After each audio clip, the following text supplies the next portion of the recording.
Baik, bismillahirrahmanirrahim. Assalamualaikum warahmatullahi wabarakatuh. Alhamdulillah ala ihsani wa syukru lahu ala taufiqih wa amtinani. Wa ashhadu an la ilaha illallah wahdahu la syarika lahu ta'ziman li sya'ni.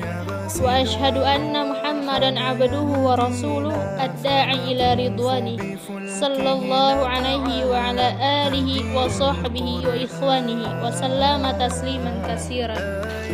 Sebelumnya yang kami hormati Abi Sodikin MA selaku dosen pengampu mata kuliah tahfiz dan tahsin. Baik kawan-kawan sekalian, Baik, pada kesempatan kali ini kami akan membahas materi kami yaitu ahkamu tajwid. Sebagaimana sudah kita ketahui bahwasannya sahabat Quran, ahkamu tajwid ini terbagi menjadi 3 bagian. Yang pertama hukum nun mati dan tanwin, dan yang kedua hukum mat, dan yang ketiga adalah hukum nun sukun. Di antara ketiga tersebut kami akan membahasnya satu persatu, baik dari segi pengertian, contoh, huruf-hurufnya, dan lain sebagainya. Adapun yang pertama kawan-kawan yaitu hukum nun mati dan tanwin. Apa itu hukum nun mati dan tanwin? Hukum nun mati dan tanwin itu ada 5. Yang pertama adalah izhar. Apa itu izhar? Izhar adalah apabila ada nun sukun atau tanwin bertemu dengan salah satu huruf halki yaitu hamzah, ha, kha, ain, ghin, maka hukum bacaannya adalah izhar halki yang berarti harus dibaca terang dan jelas.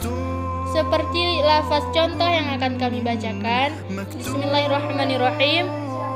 Man amana minhu ghafurun halim. Adapun yang kedua yaitu idgham bi gunnah. Idgham bi gunnah apabila ada nun sukun atau tanwin bertemu dengan salah satu huruf ya, nun, mim, dan waw, maka hukum bacaannya disebut idgham bi gunnah, yang berarti harus dibaca dengan dimasukkan atau ditasdidkan ke dalam salah satu huruf yang 4 itu dengan suara mendengung. Seperti contoh yang akan kami bacakan, may yaqul min nur man mana'a. Adapun yang ketiga adalah idgham bila gunnah. Apa itu idgham bila gunnah sahabat Quran?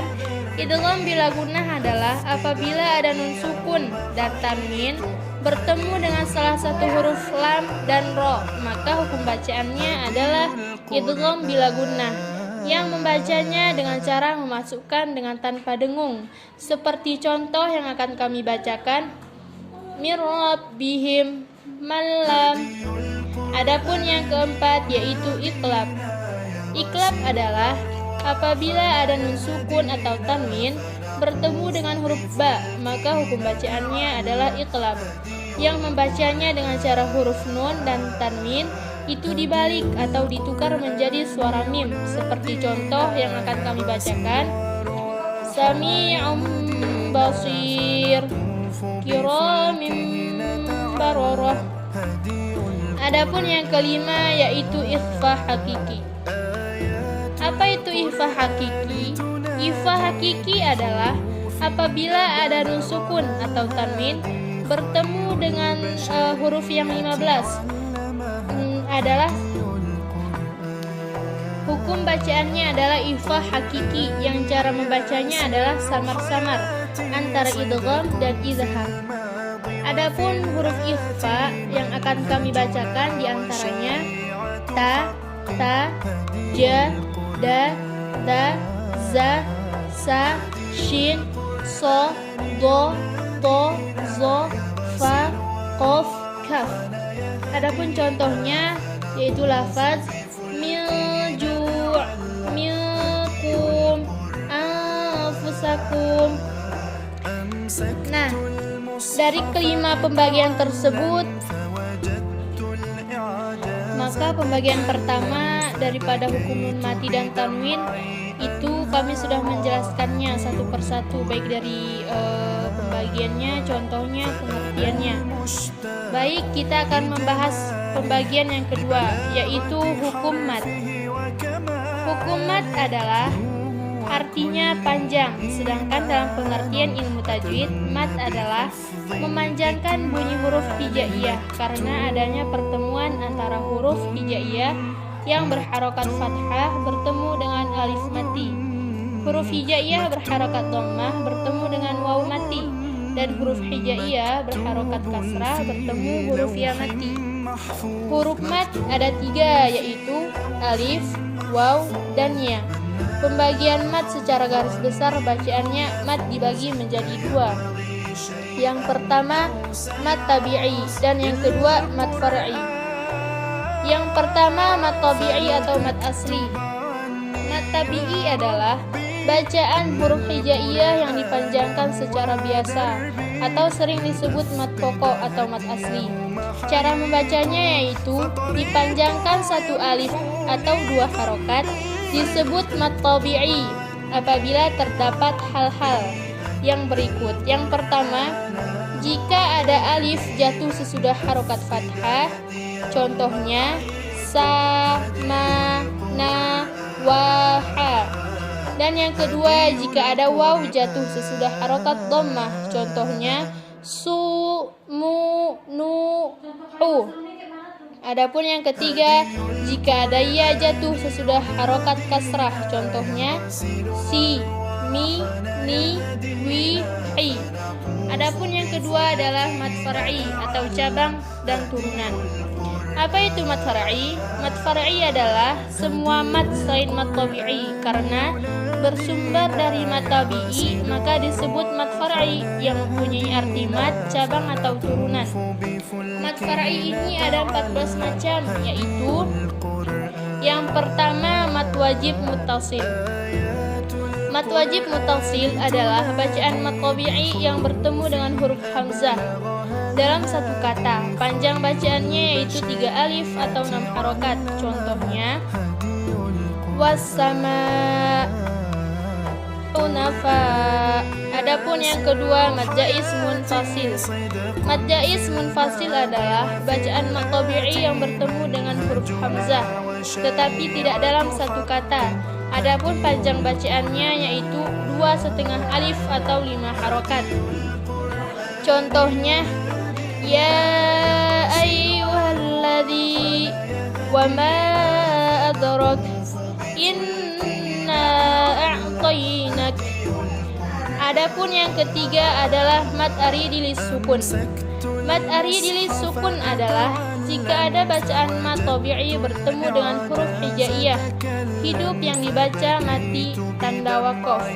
Panjang bacaannya yaitu 1 alif atau 2 harokat, atau 2 alif 4 harokat, atau 3 alif 6 harokat. Contohnya yang surun, ar-rahim.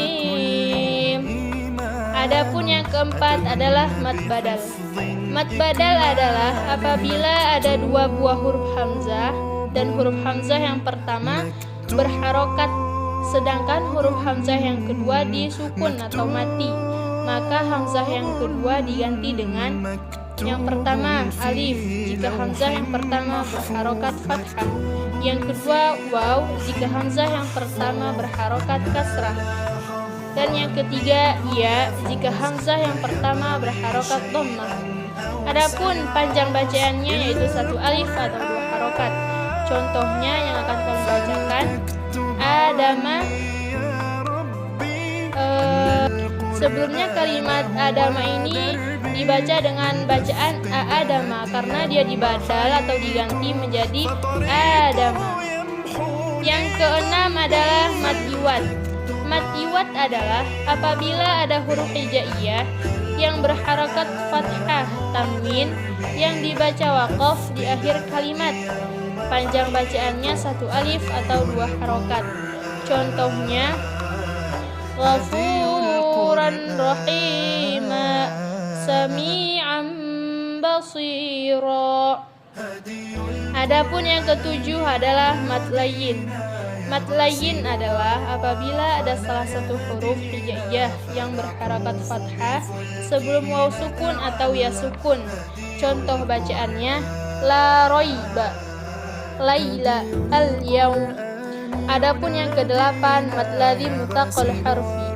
Mad ladzi muthaqal harfi adalah permulaan surat dalam Al-Qur'an yang terdapat salah satu lebih dari huruf nun, qaf, shad, ain, lam, ya, kaf, mim yang bisa disingkat dengan lafal naqussu 'alaikum.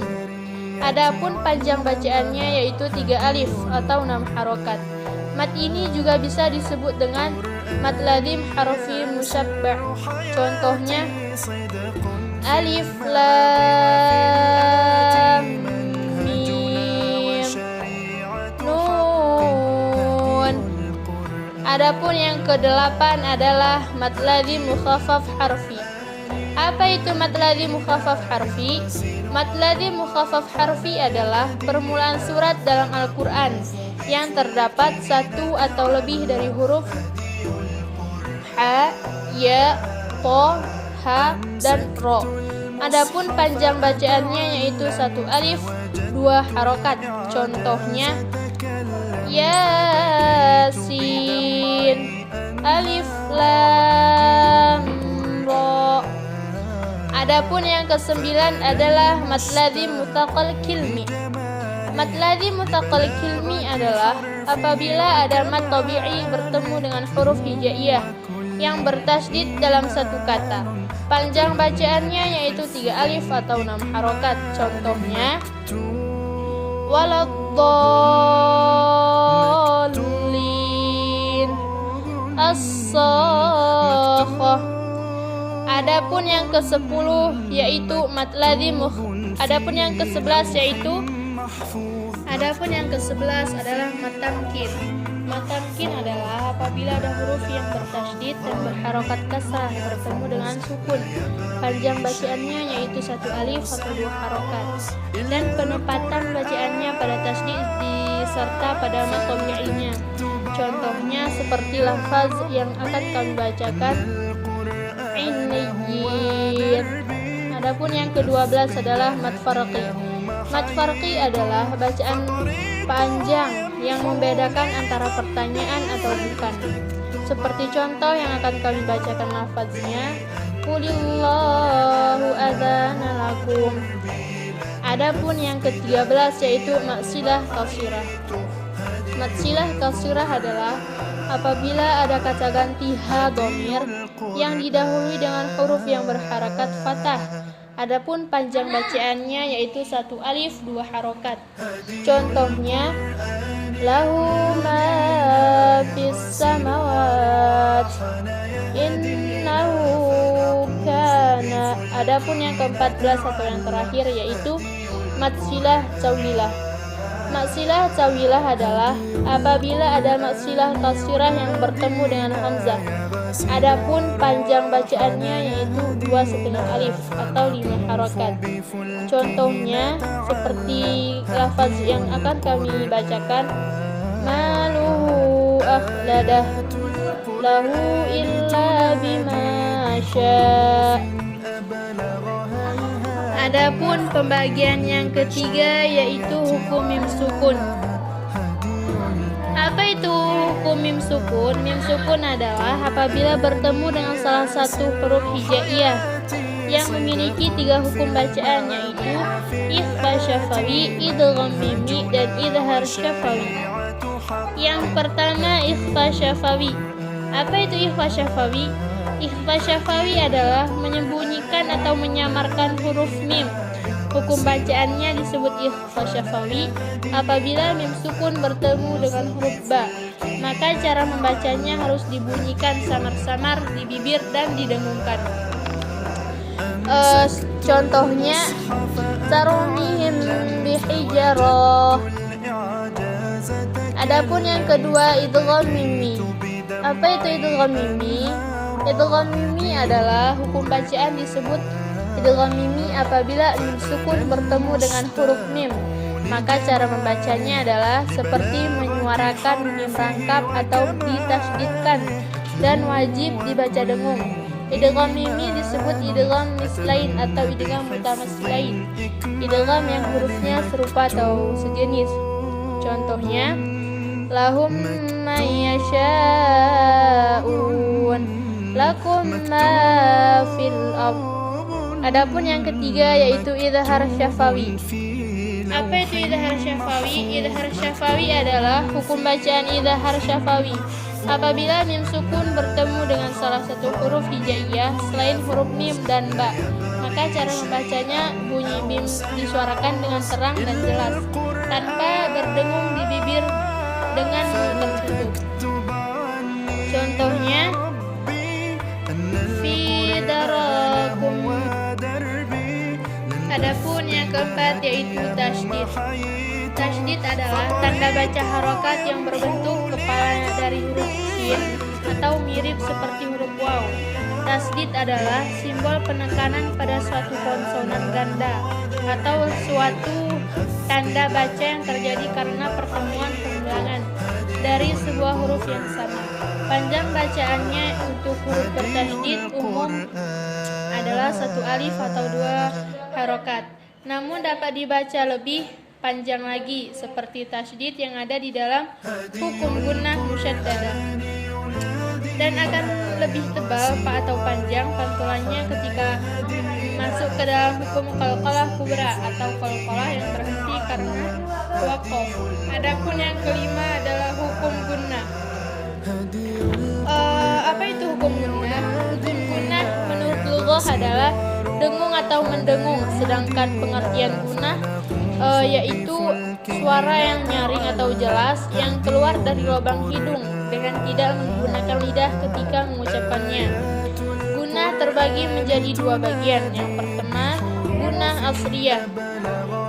Gunnah asliyah adalah gunnah yang asli, yaitu ketika huruf mim dan nun kedua-duanya dalam keadaan bertasydid, maka dalam mengucapkannya diwajibkan memakai gunnah, suara dengung yang nyata dan jelas dari pangkal hidung, seraya ditahan kira-kira ukuran 2 harokat atau 2 ketukan. Contoh seperti lafaz falamma thumma inna jannatun. Adapun yang kedua adalah gunnah aridhah.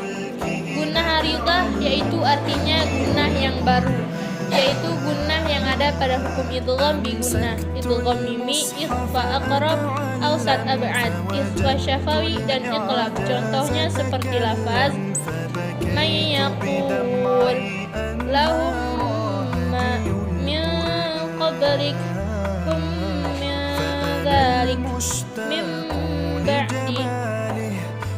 Jadi pada lafaz-lafaz tersebut juga terdapat gunnah suara dengung dari pangkal hidung, dan ketika mengucapkannya seraya ditahan kira-kira ukuran 2 harokat atau 2 ketukan. Dikatakan gunnah aridhah atau gunnah yang baru karena gunnah di sana tidak mesti ada selamanya. Terdapat gunnah di sana hanya dalam keadaan tertentu. Adapun yang keenam yaitu qalqalah. Qalqalah artinya gerak, sedangkan menurut istilah qalqalah adalah bunyi huruf yang memantul bila ia mati atau dimatikan, atau suara membalik dengan bunyi rangkap. Adapun huruf qalqalah terdiri atas 5 huruf, yaitu qa, ta, ba, ja, da, atau yang sering disingkatkan dengan kalimat baju di toko. Macam-macam qalqalah ada 2. Yang pertama qalqalah kubra dan qalqalah sugra. Qalqalah kubra yaitu besar, yaitu huruf qalqalah yang berbaris hidup dimatikan karena wakaf. Inilah qalqalah yang paling utama. Cara membacanya dikeraskan qalqalahnya. Contohnya seperti lafaz yang kami bacakan, ma khalaqul albab zawjim bahij. Adapun yang kedua qalqalah sugra, yaitu huruf qalqalah yang berbaris mati tetapi tidak wakaf padanya. Caranya membacanya kurang dikeraskan qalqalahnya. Cara membacanya ataupun contohnya, yaqta'un illa iblis wa ma adrak Adapun yang ketujuh adalah hukum membaca ro. Hukum bacaan ro terbagi menjadi tiga, yaitu ro dibaca tafkhim artinya tebal apabila keadaannya sebagai berikut. Yang pertama, ra berharakat fathah ar-rasulah. Yang kedua, ra berharakat dhammah ruhala. Ro dan yang ketiga, ro diwakafkan sebelumnya huruf yang berharakat fathah atau dhammah ya suruh. Dan yang keempat, ro sukun sebelumnya huruf yang berbaris fathah atau dhammah. Seperti contoh yarhamu. Dan yang kelima, ro sukun karena wakaf sebelumnya terdapat alif atau waw yang mati. Contohnya al-ghafur. Dan yang keenam, bila ro terletak sesudah hamzah wasal, yaitu contohnya irhamna. Nah, catatan bagi kita sahabat Quran bahwasannya hamzah wasal adalah hamzah yang apabila terletak di awal dibaca, tetapi kalau ada yang mendahulunya dia tidak dibaca. Adapun yang kedua, ro dibaca tarqi atau tipis apabila keadaannya sebagai berikut. Yang pertama, ro berharakat kasrah, contohnya rihlatash syita. Dan yang kedua, ro sukun sebelumnya huruf berharakat kasrah dan sesudahnya bukanlah huruf isti'la, contohnya fir'aun miryah. Dan yang ketiga, ro sukun sebelumnya huruf yang berharakat kasrah dan sesudahnya huruf isti'la dalam kata yang terpisah, contohnya fasbir sabro. Dan yang keempat, ro sukun karena wakaf sebelumnya huruf berharakat kasrah atau ya sukun, contohnya jami'um mutasir yauma idzil khabir. Adapun yang kelima, ro sukun karena wakaf sebelumnya bukan huruf-huruf isti'la dan sebelumnya didahului oleh huruf yang berbaris kasrah, contohnya di dzikri. Nah, contoh catatan bagi kita sekalian kawan-kawan bahwasanya huruf isti'la ialah menghafalkan huruf dengan mengangkat pangkal lidah ke langit-langit yang mengakibatkan hurufnya besar, seperti huruf ko, so, do, zo, to, o, kho. Adapun yang ketiga, ro boleh dibaca tarkhim atau tarqi, yaitu bisa dibaca tebal ataupun tipis. Yang pertama, ro sukun sebelumnya berharakat kasrah dan sesudahnya huruf isti'la berharakat kasrah atau kasrohtain, contohnya min irudih. Yang kedua, ro sukun karena wakaf sebelumnya huruf isti'la yang berbaris mati yang diawali dengan huruf yang berharakat kasrah, contohnya al-qitri. Dan yang kedelapan, hukum bacaan alif dan lam. Dalam ilmu tajwid dikenal hukum bacaan alif dan lam, menyatakan bahwa apabila huruf alif lam bertemu dengan huruf hijaiyah, maka cara membacanya alif lam tersebut terbagi atas dua bacaan, yaitu alif al-syamsiyah dan alif al-qamariyah. Yang pertama, pengertian hukum bacaan al-syamsiyah. Al-syamsiyah adalah al atau alif lam mati yang bertemu dengan salah satu huruf syamsiyah dan dibacanya lebur atau idgham, bunyi al tidak dibaca. Huruf-hurufnya yaitu ta, da, za, ro, za, sin, shin, so, do, to, zo, lam, dan nun. Ciri-ciri hukum bacaannya yaitu dibacanya dileburkan atau idgham, dan ada tanda tasydid atau syiddah di atas huruf yang terletak setelah alif lam mati, contohnya wasyamsi yaumuddin wadduha. Dan yang kedua, pengertian hukum bacaan al-qamariyah. Al-qamariyah adalah al atau alif lam mati yang bertemu dengan salah satu huruf qamariyah dan dibacanya jelas atau idhar. Huruf-hurufnya yaitu alif, ba, ja, ha, kha, ain, ghain, fa, qaf, kaf, mim, waw, ha, ya. Ciri-ciri hukum bacaan al-qamariyah yaitu dibaca jelas atau idhar, ada tanda sukun di atas huruf alif lam mati, contohnya al-hadi, walhamdu bil iman. Yang kesembilan adalah tanda waqaf dan wasal. Waqaf artinya sebaiknya berhenti. Dalam waqaf ini terbagi menjadi 6 bagian. Yang pertama, mim, waqaf lazim. Waqaf lazim yang artinya harus berhenti. Yang kedua, ma'anaqah, berhenti di salah satu titik. Yang ketiga, to, waqaf mutlak, sebaiknya berhenti. Yang keempat, kulli, al-waqaf ula, sebaiknya berhenti. Dan yang kelima, qaf al-waqaf, sebaiknya berhenti. Dan yang keenam, jim al-waqaf jaiz, boleh berhenti juga boleh terus. Adapun wasol artinya sebaiknya terus.